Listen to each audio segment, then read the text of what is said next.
أعوذ بالله السميع العليم من الشيطان الرجيم. بسم الله الرحمن الرحيم. الحمد لله رب العالمين. الحمد لله الذي جعل لكل أمة منسكا وجعل لأهل الخير طريقا ومسلكا، والصلاة والسلام على إمام الخلق وأشرفهم سيدنا محمد صلى الله عليه وسلم. بأبي وأمي أنت يا رسول الله، صلى الله عليك وعلى آله وصحبه. أما بعد، كيف نجعل قلوبنا تتعلق بالله الواحد القهار؟ الطريق إلى ذلك هو باتباع سنة النبي صلى الله عليه وسلم، وقبل ذلك بالسير على منهاج القرآن وعلى منهاج النبوة، منهاج محمد صلى الله عليه وسلم. ثم بعد ذلك أن نجعل قلوبنا متعلقة وخالصة ولها طريق واحد، ألا وهي طريق الجنة وطريق التقوى. اسمعوا إلى تلكم القصة التي أتعرفون من هو؟ إنه حاتم الأصم. حاتم الأصم رضي الله عنه هو من التابعين، وعرف بورعه وزهده وعلمه. كان حاتم الأصم أراد يوما أن يقصد بيت الله الحرام، أراد أن يحج، فجمع زوجته وأبناءه وقال لهم: أريد أن أذهب إلى الحج. فقالت له زوجته: لمن تتركنا يا حاتم؟ قال: أترككم لله الواحد القهار. فكانت له ابنة صغيرة، فقالت له: يا أبتاه، اذهب إلى الحج فإنك لست بالرزاق، إن الرزاق هو الله.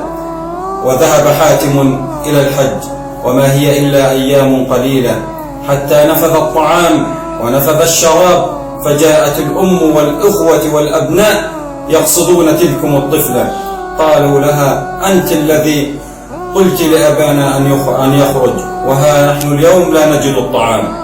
فذهبت إلى غرفتها تبكي، ورفعت أكف الضراعة إلى الله عز وجل، وقالت: يا الله، إنك أنت صاحب الفضل، وقد تعودنا على فضلك فلا تحرمنا فضلك. انظروا إلى تلكم الدعوات، فلا تحرمنا فضلك. وزادت وقالت: ولا تفضحني بين أهلي.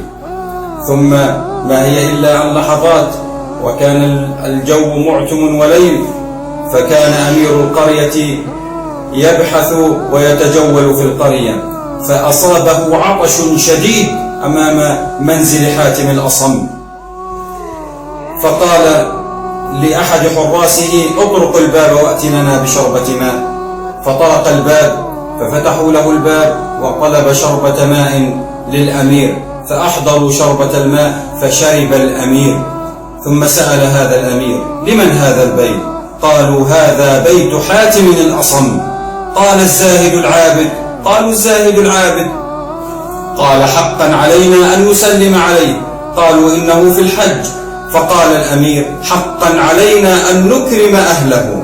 فأخرج صرة من الدنانير وألقاها في منزل حاتم، فأنطقه الله بأفضل من ذلك، فقال: من يحبني فليفعل مثل ما فعل. فألقوا الوزراء كل ما يملكون من جيوبهم من أموال وذهب في بيت حاتم، حتى أصبح حاتم الأصم بيته في تلكم الليلة هو أغنى بيت في القرية. ففرحوا أهل البيت إلا تلك الطفلة، ذهبت تبكي، دخلت إلى غرفتها تبكي، فأتتها أمها قالت: يا أم، ماذا يبكيك يا ابنتي؟ قالت: اسمعوا إلى تلكم الكلمات، اسمعوا إلى من تعلق قلبه بالله عز وجل. قالت: اطلع علينا مخلوق فاغتنينا، فكيف لو اطلع علينا الله؟ اطلع علينا مخلوق فاغتنينا، فكيف لو اطلع علينا الله؟ نعم يا إخوة يا كرام، نجعل قلوبنا متعلقة بالله، وذلك ليس له إلا سبيل واحد، هو اتباع القرآن الكريم والسير على منهاج النبوة، منهاج محمد صلى الله عليه وسلم. سلم قلبك لله، من الأرض إلى السماء، من الفناء إلى البقاء، من الطين إلى رب العالمين. أقول ما تسمعون وأستغفر الله لي ولكم، والسلام عليكم ورحمة الله وبركاته.